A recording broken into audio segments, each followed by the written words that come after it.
didn't see the traffic around. But, nothing new and exciting. Youngest boy's already off to work. He had to work today, I'm sorry to say. He left early. Shoot, he was out of here at 6:30. I guess he was opening the place today. So hopefully he'll... I don't think he gets time and a half, though. I don't think they give it to him for today. Sorry to say. But I think we may have had a bit of a band opening on 2 meters here earlier. Might even still be open. Yeah, we probably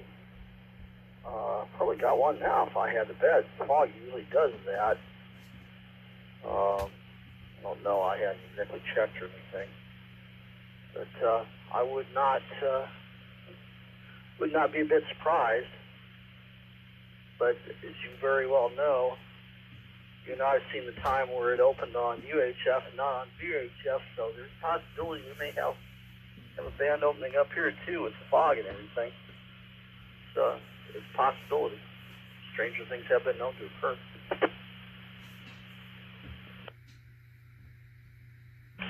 Yes, I heard 2 guys talking on. I just got everything kind of turned up around here. Heard 2 guys talking on 146.43, and boy, they were going back and forth really fast. First of all, I wouldn't have been able to probably get between them if I tried. But I wasn't going to try. I was kind of listening. Apparently they worked at the same place. And I heard one guy say he was there for 30 plus years. One fellow identified, and if I wrote it down right, I wrote his call down, and I just thought, well, I'm going to look on QRZ, see if I can find him. And on QRZ, if I wrote it down right, he's out of Wapakoneta, Ohio, which is a bit south of us, of course. And I thought I heard the other guy he was talking to say he was by the lake in St. Mary's. So obviously that's south of us too, quite a ways. So I don't know. I only caught the one call, and I hope I caught it right, because you know how it is. Some of these guys, they think just because they know their call, they think you're supposed to know their call, and they spew it out so doggone fast.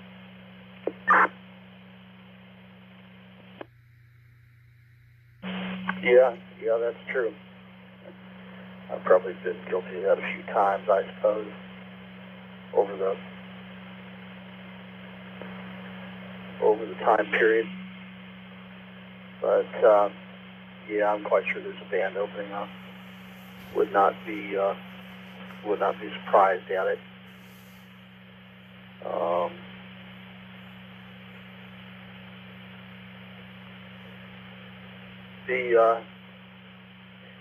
Those band openings are always fun because you never know where they're going to open up to. I would imagine not having, the 2-meter sideband anymore, and not having the horizontal polarity. I would imagine 2-meter sideband when it opens up here is quite fun. Down south we didn't have the lake or anything to help that situation out, and up here you do. So I would tend to think 2-meter sideband up here would just be if you could get people to just ignore the whole grid square deal, it'd probably be a whole lot of fun.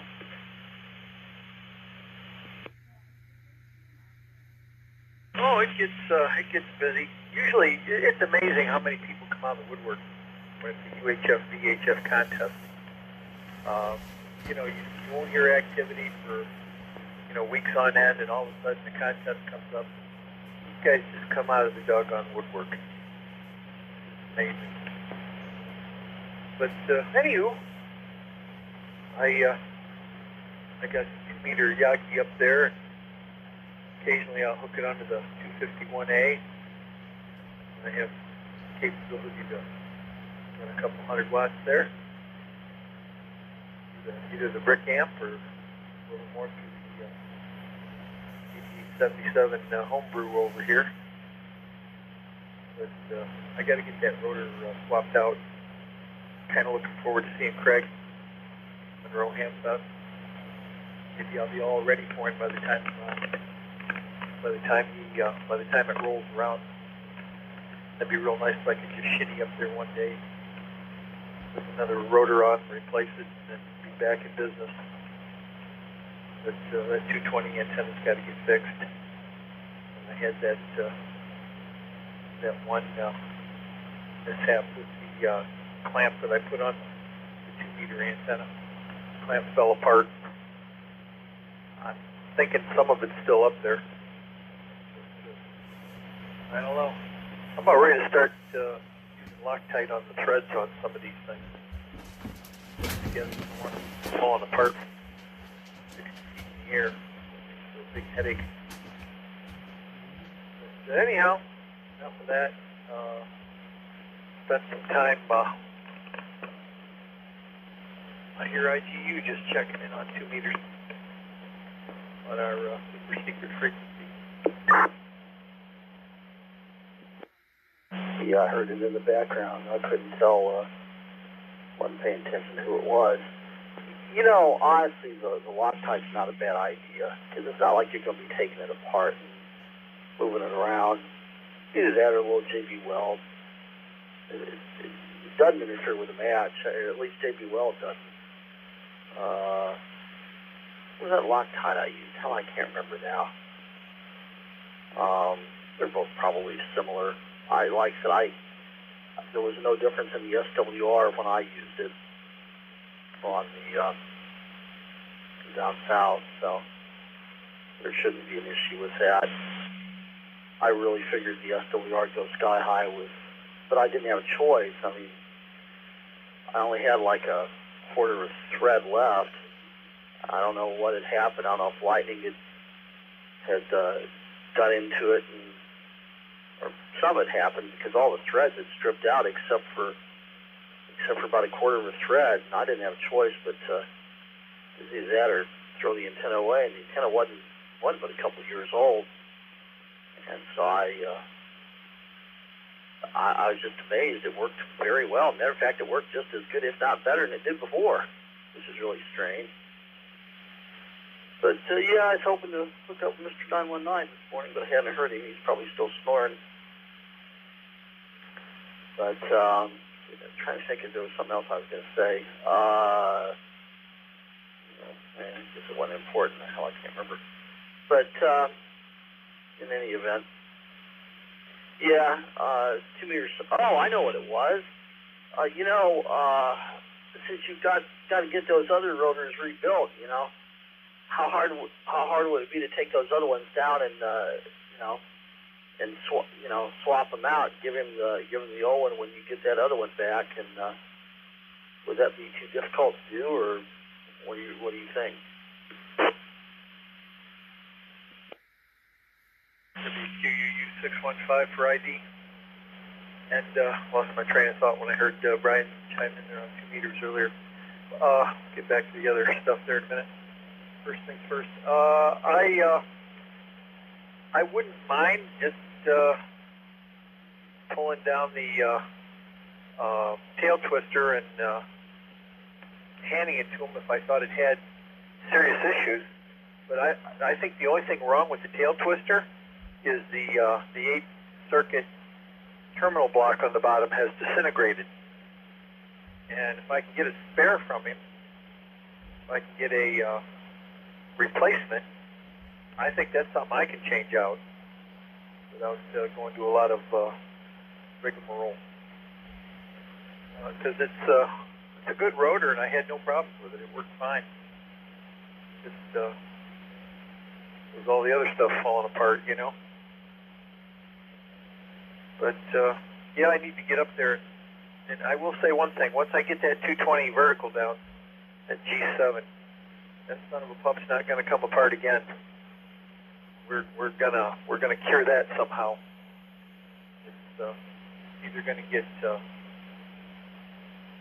pinned with a set screw or something. But we're not going to go through this game again. It's the absolute hardest thing to change of my whole setup But that's going to happen this summer. That's on the agenda. But I got off on a tangent when I heard Brian. But let me buy a second. I'm going to make an old buzzard transmission. I might as well make a good one. Anyhow, been playing with the 32V out there with Mel's rig, and doing more than playing, doing a lot of cleaning. I mean, it's just amazing. I'd love to know how many years that thing sat in somebody's garage or basement. But I'm just looking at some of the components underneath it, you know, and I mean, things look intact. I mean, I got some things that got to be fixed. But I'm just wondering if there's something I can spray on there to, you know, you know how the dust and crud will accumulate, and I was just wondering if something alcohol-based that will evaporate really easy, almost like a carburetor throttle body cleaner or something, you know, something that's made to take off gummed up deposits and things. Well, I just wondered if I could almost take it out in the driveway, and I'm just going after one section. I'm after the PA section in it right now. And everything that I could get to by hand looks pretty good. But some of that stuff that's so cramped and tight together and all that, I just wonder if I could spray that all down, and if all that stuff would run out of there, and if I wouldn't do any damage.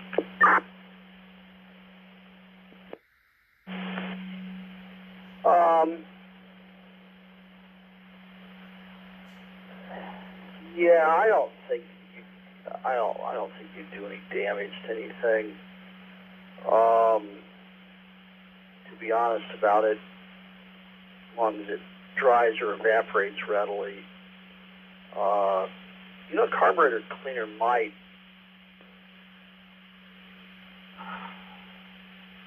do it. That might be about the best thing to use. I never thought about it. The circuit boards at Comtronics, like I said, you know, we used, it was a combination of alcohol and ether, but a carburetor cleaner might do it. It very well might. I don't think it would hurt it. But yeah, when those components like that, they sat around a long time, plus and used, all that old dirt gets baked on, and then it just sits there. And I know exactly what you're talking about. It just it gets I don't know. You know, you said gummed up. That's probably about the right explanation. Yeah, it gets nasty on there. I don't know if I wouldn't try a little carburetor cleaner. That might do it. Just trying to think if it would cause any separation of any of the components or anything, but I really don't think it would. I mean,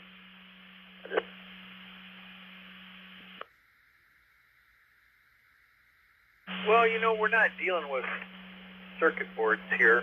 We're not dealing with ICs. And we're dealing with big components, point-to-point wiring. And I'm just wondering if I could just have something that evaporates quick like that.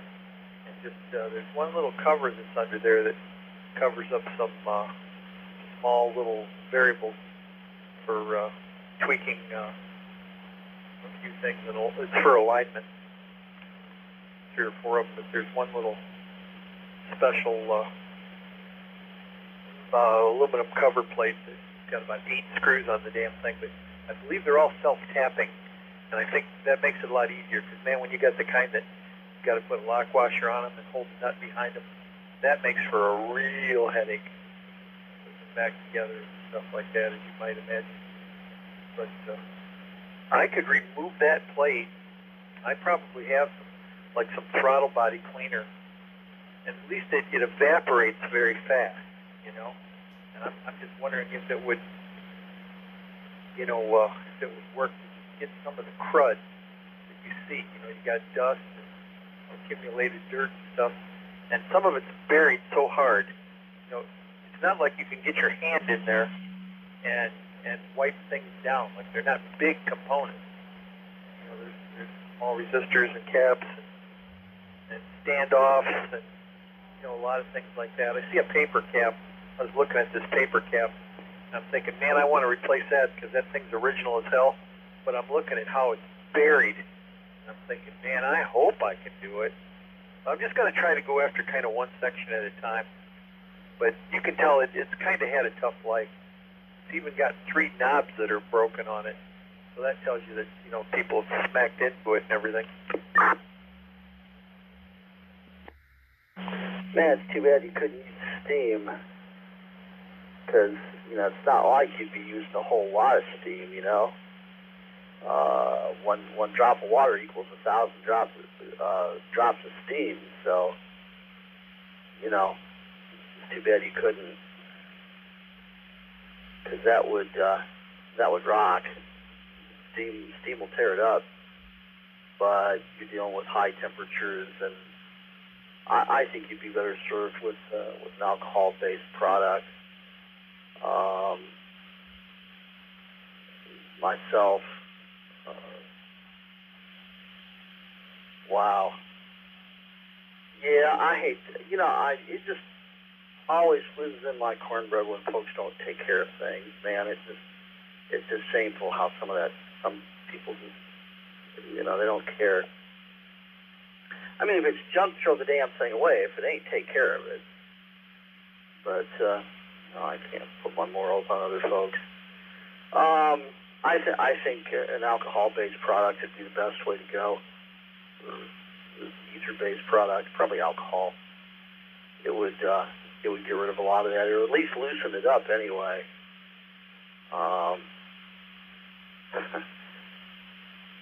I'd probably be careful with it around any paper products, though.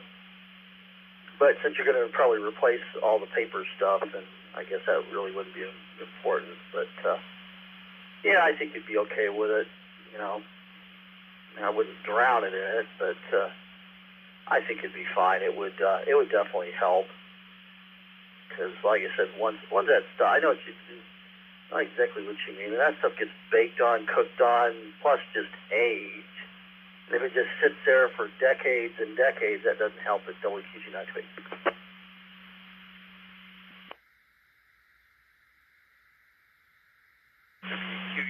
QUU615, this is. Well, you know, funny you mentioned the steam thing. I have a small, should I say, Janice has a small portable little steam cleaner. It's called a Skunzi, I think it is. It's a German-made small that you would hold in your hand. Reminds you very much, if you can visualize the idea of a teapot. You know, it's about that physical size, and man, it gets hot, and that steam comes out of that sucker, and it's like a miniature little pressure cooker. And when you push the button, man, it really comes out of there. And I've used it to clean various things. And in certain cases it might work, but yeah, I would also feel better with an alcohol-based product.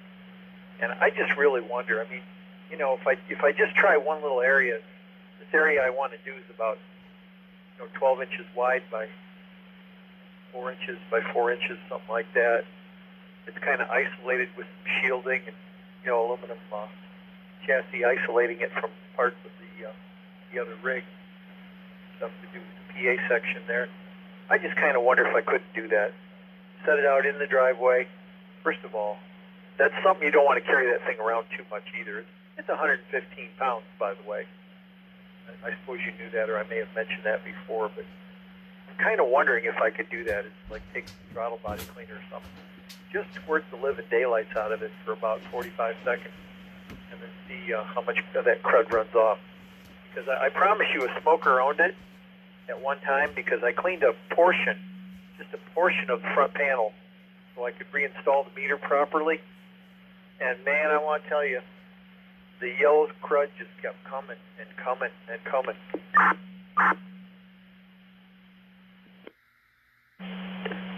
You probably really wouldn't have to use that much. You could probably just use a very small amount in like a toothbrush or or something, you know, something fairly delicate, you probably wouldn't have to really grind, you know, really carve on it too much to get the stuff to come off once you've loosened it up, once that stuff's been loosened up. Yeah, I knew it wasn't no 30 or 40 pound transmitter. I didn't remember how much it weighed. I thought it was about 75 or 80 pounds. Yeah, all that old stuff they should put on caster. Of course, once you got it where it needed to go, you didn't exactly pick it up, you know, tote it around for field day. Or at least most people probably didn't. But yeah, I don't think it'd be that big a deal, really. Because I mean, you know, obviously, you know, cleaning circuit boards and stuff like that. That's, you know, alcohol is mostly what they used. I mean, it would clean the stuff that we used worked very, very well. Of course, the stuff was new. It wasn't, you know, there wasn't any old stuff there, but still, if you had issues on the gold fingers, on the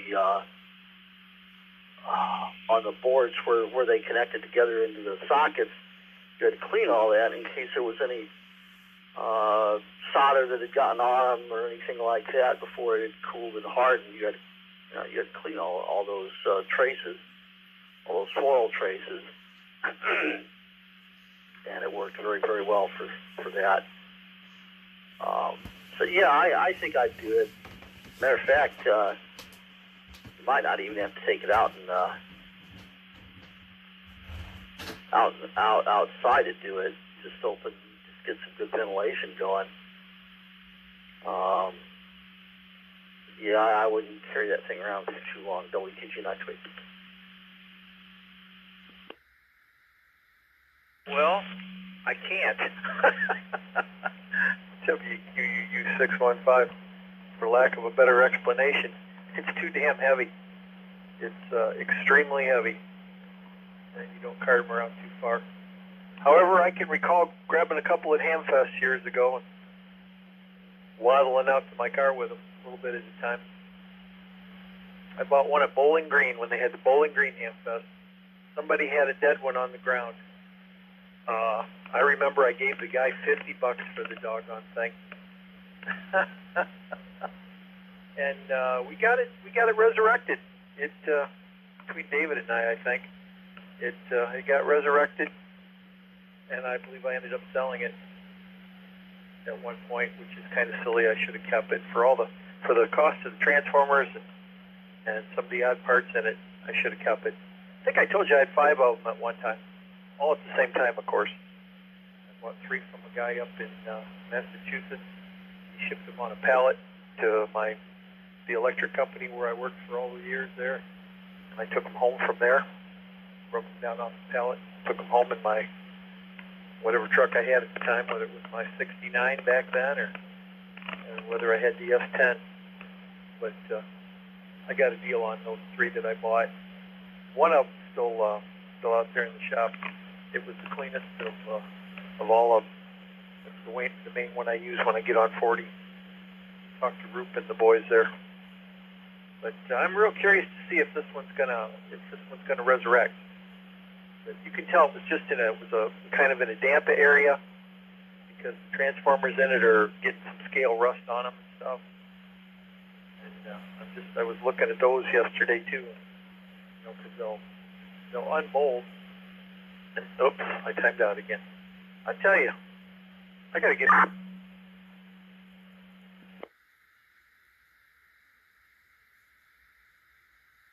No, you didn't time out. Last word I heard you say is "I gotta get." But so you're getting a little bit of rust on the outside of the. I'm presuming not the tabs or anything, just the cores. Just the cores are starting to get a little grunge on them, and not the tabs themselves. Yeah, WQU 615. This is what I meant was my Motorola timed out here. I don't even know, what is this, a 1 minute? I think it's a 1 minute. and it goes deep. Anyhow, yes, they have the clamshell enclosures, and I believe some of them will be removable without totally disassembling the whole transformer. And I may take a stab at taking one of them off and throwing it in the bead blaster and giving it a good bead blasting and then gloss black like it was originally. That's why I can tell you that that thing was in a damp environment. Could have been in someone's basement because you can tell that that stuff wouldn't be rusty like that if it wasn't in a damp environment. And like I say, with the 3 broken knobs, somebody didn't care if they kicked the front of it or not. And Mel had a meter, and I got the meter reinstalled. I didn't hook the 2 wires up yet. Maybe I'll do that today. But so it's been fun. I guess I'll say that. I'll round it up quickly and just tell you it's been fun so far. Just seeing what things look like when you get them cleaned up. And I think I told you I tried some of that Tarnax in spots where things were silver plated. And man, that shines them up real nice. Let me ask you a question. Have you checked the variable taps to see if they're meshing okay and everything? Because if they've broke some of the knobs off and probably kicked it or bumped it or, who knows, dropped it on the front or whatever, you may have some issues with them meshing. Have you checked all those to see if they're meshing okay? Yeah, all that's pretty well protected inside, and they look good. That looks good. But yeah, just the outside of it probably got kicked or something got pushed into it, and the Bakelite DAC-aware brand knobs are cracked. At least 2 or 3 of them are. And you know what? I'm gonna look. I don't know if Mel's got any, but I'm gonna look through my menagerie at some point. And the problem is, well, the big main tuning knob has got a crack in it too. It's got a chip out of the side of it a little bit. I mean, it's still totally usable just like it is, but it's been chipped a little bit. But I did notice one of the ceramic shaft couplings inside the rig was broken, and I don't quite know how that happened, but and I don't know what kind of headache that's going to be to try to replace it. I've never had to do something like that. But the good news is I have some of them in my menagerie, so I just got to find them. Like everything else, I just got to figure out what box they're in. But I know I've got some. I used to pick up stuff like that at Hamfest because they come in handy if you're building, But yeah, I'm real curious to see what would happen if I took, and I may even have some throttle body cleaner out there. If not, I could run out the street to one of the auto parts stores, just buy a cheap can of that stuff. It is, I believe, alcohol based. I don't think it would leave any residue or anything. I bet you I could run a river worth of crud out of that thing in a heartbeat. This is WQYC 400.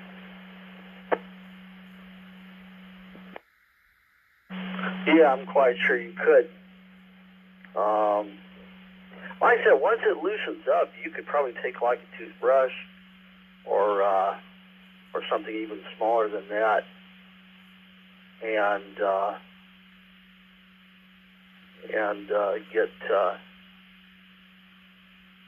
get a lot of that stuff out. I was just trying to think. Years ago, there were some little brushes that I had, and I don't remember what they were off of. That I used to use for stuff along those lines. Actually, I used them for cleaning tape heads on cassette decks. I don't remember what they were, where they came from, what happened to them. But it probably wouldn't be difficult. And I'll tell you something else that would be nice to have. I never bought one. But they used to make these little vacuums, these little hand vacs. They were little tiny suckers, and they were for computer keyboards, where you could get around the keys and vacuum out any dust or anything around between the keys. I never bought one, but something like that would probably be very, very handy to have, because you could get it down into a really, really small area, and that would probably, because once once that stuff gets loosened up, you just vacuum it out of there. Yeah, another thing I could try, first of all, I see some dust bunnies that probably 100 pounds of compressed air will make go away. But, well, I'm curious. I'm real curious. Got me all excited thinking about it here. I'm wondering if I can get some throttle body cleaner and just squirt the living heck out of that thing. See what all comes out of there.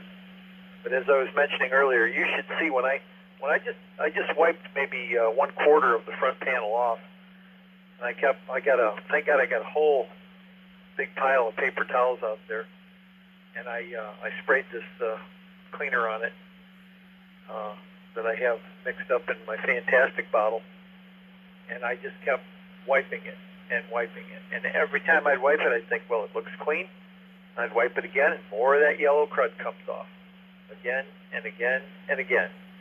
And I must have done it 10 times before I could barely get any of that yellow crud off there. So that tells you somebody sat right in front of it and just smoked, blowing the smoke into the front of the thing, which I've seen older rigs out of the 50s like that before.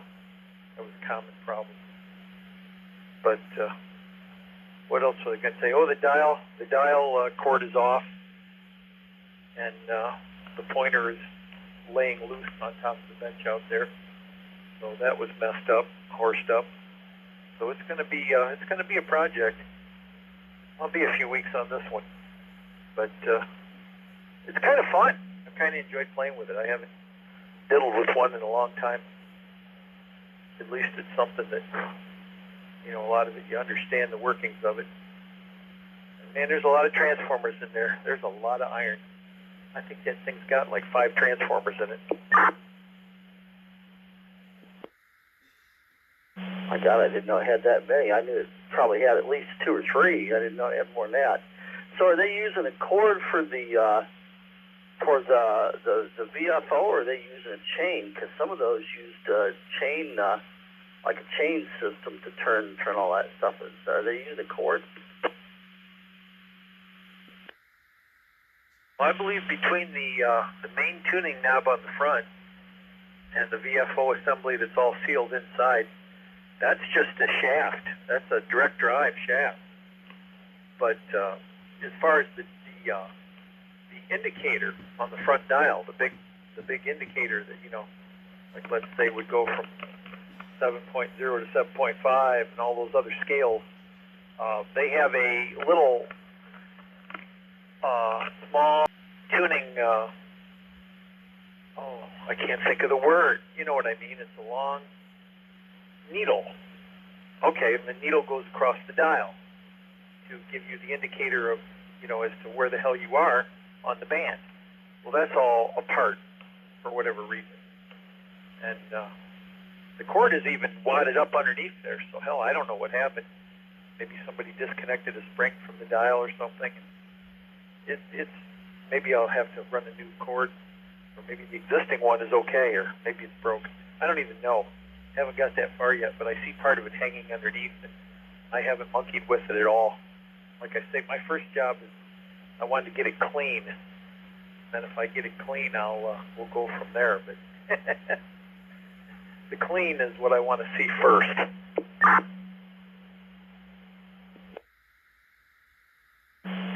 Yeah, you never can tell if it's broke, or I wouldn't use it unless it's actually in really good shape. But I would think, being that old, it probably isn't. You never can tell about stuff like that. The question is this: if it is broke or non-functional, can you fabricate a new cord for it and put it on, or what kind of problem is that going to create, if any? Oh yeah, that's easy enough to do. I have to think which call I needed here. WQUU 615 for ID. Well, what used before, and I know people have used them on antique radios, is, and I've got some in my tackle box, is you use the older fishing line, the black fishing line, not the new stuff that's all plastic and all. The older black fishing line works really nice for restringing dial cords. And like I say, the one that's there might just be off the pulley and be totally usable. But we got to figure all that out. But probably what I should do, Redhead will have a fit because I'll blow up another printer. But I should go online and I should print out more than just a couple pages of that manual. I should maybe print the whole damn thing and just have one in my menagerie of Collins manuals. But like I say, the fun part so far has just been getting things clean. Oh, and I know what I was going to tell you. Absolutely every tube I have tested so far tested good. And I've tested them all as of now. And I told you the final looks clean as a pin. Somebody just must have stuck that in back in the 70s or the 80s. You know, never really abused it or anything. But it looks like the day it was made. All the lettering on it is beautiful. It's a Raytheon 4D32 with a 1977 date code. May or June or whatever it was. I forget. I looked at it once. But checked all the other tubes. Absolutely everything is perfectly healthy. So it's going to get all the original tubes back in it. Isn't that amazing?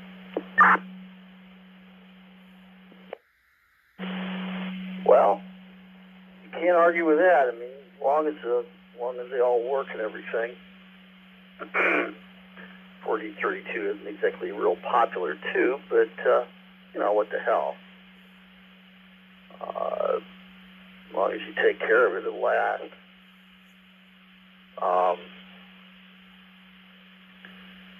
Yeah, I would. I'd just be, you know, go slow with it. Take a little at a time. You know, a lot of the old timers used the old fishing line for the dial cords and everything. That was a real popular thing to do. A lot of people had to redo a lot of those, especially like the Helicopters and the Nationals. I don't think that those are the more prevalent ones that had to be replaced. Mostly Nationals, I think. Well, Helicopters too, in all fairness. You know, that one old one I had when I was like 10 years old that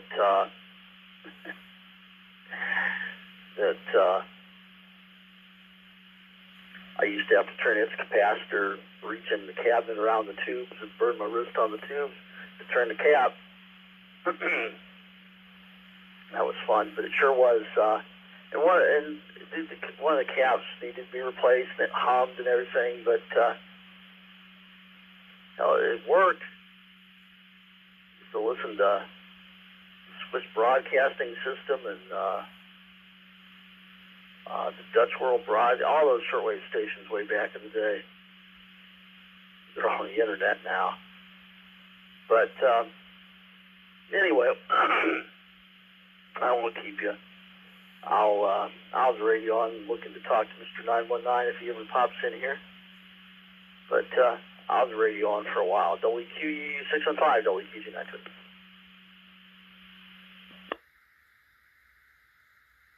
Yeah, okay. I yelled at Brian on 2 meters a bit ago. I heard him give his call again. I'm going to go up there in a few minutes. If you want to join us, we'll be on that super secret frequency of 146.535. No, sir. Take care. WQG 920. I haven't had the boy out. I got to get him out too. He's now standing here looking at me. I'm going to do that, get a refill, and then I'll jump in there for a while. Brian's been listening on his tabletop. He said he's been listening to it. Got to get these guys to get their code speed up so they can get their GMRS license, Paul. That's what I used to tell David. Oh, I didn't tell you, but I talked to David yesterday, too. I'll tell you all about it tomorrow.